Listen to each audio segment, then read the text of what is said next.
మీరు రెసిగ్నేషన్ ఇచ్చారు, కానీ కంపెనీ మేము అంగీకరించము అంటోంది. అది చట్టబద్ధమా?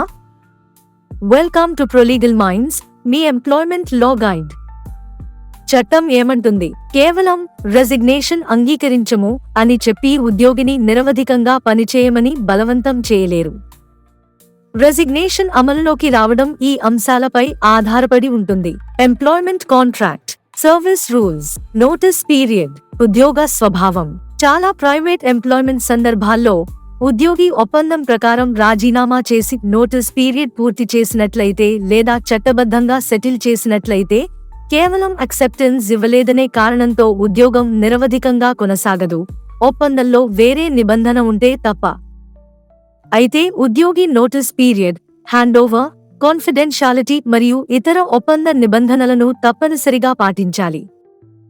భారతీయ కోర్టులు సాధారణంగా పర్సనల్ సర్వీస్ కాంట్రాక్ట్ను బలవంతంగా అమలు చేయలేమని కొన్ని పరిమిత మినహాయింపులు తప్ప స్పష్టం చేశాయి.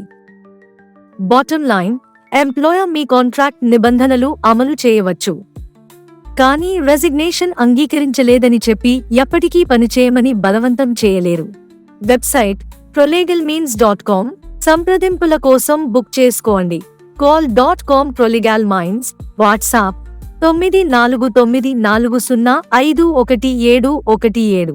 కాల్ చేయండి 9494051717.